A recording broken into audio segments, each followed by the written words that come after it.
biggest companies on Earth are in a race to build artificial general intelligence. Billions of dollars, a flat out sprint. And we, the gamers, are the ones paying for it. Valve has just increased the Steam Deck prices by a huge amount. This is due to the memory prices going through the roof as AI giants are buying all of it. So here's the real question. At this new price, is the Steam Deck still worth it? Or for a bit more, does the Xbox ROG Ally X make more sense now? Let's settle it. Quick catch up if you missed it. Valve just hiked Steam Deck prices across the whole range. The 1TB OLED model went from $649 to $949, a $300 jump. Memory prices jumped as much as 80 to 90% in the single last quarter, the sharpest spike on record. That's why the Steam Deck now costs what a small gaming PC used to cost. And it's not just Valve, it's PS5, Switch 2, graphics cards, all climbing for the same reason. So at this new price, the deck's lost the one thing it always had, being the cheaper option. The 1TB deck is now only about $50 less than the far more powerful Ally X. Today I'm going to test a few games and show you the real numbers. Let's see what your money actually buys. So let's test some games now. So here we have Elden Ring running on the Steam Deck. We've got all settings set to high and it is set to 800p. You see the frames going from 30 to 40 frames here. And when we get to the edge, you'll see it stays at around the 40 frame mark.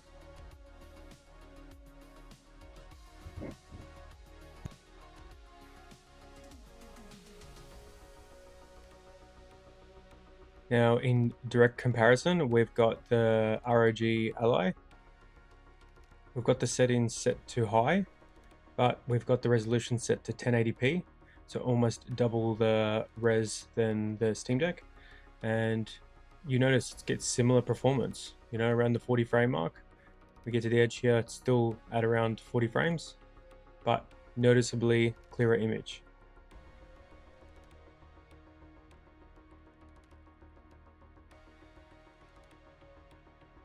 Now we have Cyberpunk, and we've got the settings set to the Steam Deck preset, running at 800p. And you'll see we stay around capped 30 frames, but there is little hitches you'll see every now and then.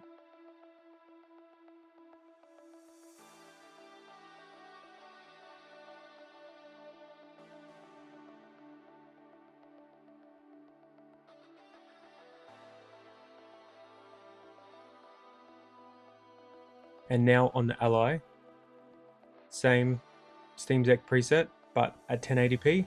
And this is where we notice a big difference. You see it's jumping between 50 and 60 frames, almost double the Steam Deck. And it looks super smooth. It doesn't have those hitches that the Steam Deck gets.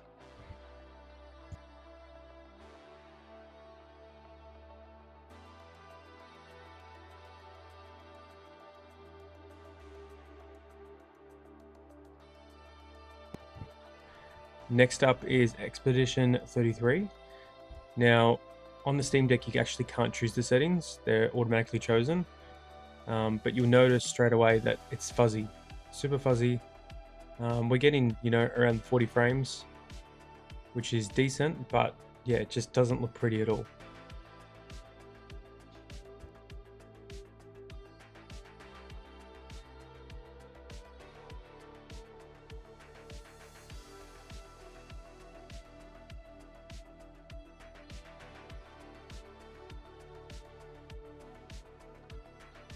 And now on the ROG, you actually can choose the settings on here. So I've got it set to 1080p, FSR on balance, and all settings set to medium.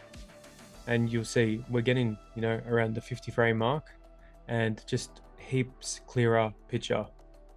And you can just feel how smooth it feels as well. Expedition 33 is Unreal Engine 5, and most games on the Steam Deck struggle with that.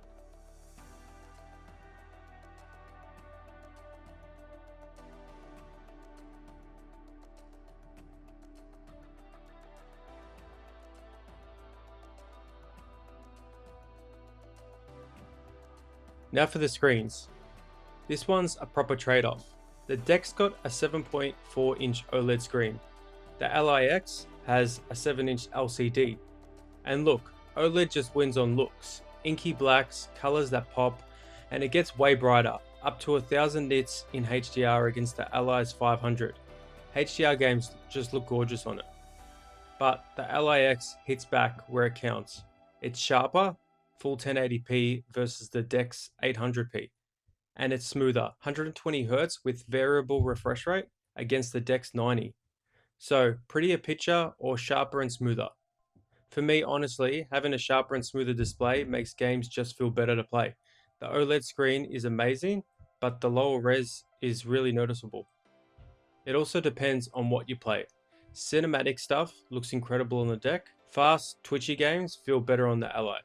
This is another thing to consider. The Ally X is heavier, 715 grams to the deck's 640. You'd think heavier means worse, it doesn't. Asus built the Ally X with contoured grips lifted straight off an Xbox controller, and the screen's tilted slightly towards you. So even though it weighs more, it sits better in the hands. The weight just disappears. The deck's no slouch though. Those big grips and the trackpads are brilliant, especially for strategy games and messing about in desktop mode. But it's wider and flatter. Some people love it, some find it a stretch. Here's the part that spec sheets don't tell you. The deck runs SteamOS, and honestly, it just works. You turn it on, you're in your library, you hit play, no fuss. Games marked verified are basically guaranteed to run right. It feels like a console because that's the whole point. The Ally X, on the other hand, runs Windows, and that's a blessing and a curse. The blessing is it does everything. Steam, Game Pass, Epic, all launchers. They just work. The curse, it's Windows on a handheld. Sometimes you're fighting a desktop on a tiny screen.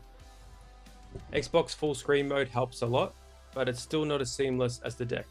So it comes down to this. Do you want it to just work, or do you want it to do everything? That's the real decision, and it decides this whole thing. So if you're still on the fence on which handheld to actually get, then it really depends on the kind of gamer you are. Do you game majority of your games on Steam? Do you play more arcadey kind of games? Then the Steam Deck will still work perfectly for you. And it's got that amazing OLED screen that just pops. Then on the other hand, you've got the Xbox ROG Ally X. It's an amazing device. It's got a super sharp screen. Its performance is, in some cases double the Steam Deck's performance. And you have that flexibility to play your games on other launchers like Game Pass or Battle.net. You don't just have to stick with Steam. So this is an amazing device, and for $50 more, it's sort of a no-brainer now. If you like this video, please like and subscribe, and I'll be bringing out a Gothic remake preview by the end of the week. Thanks for watching.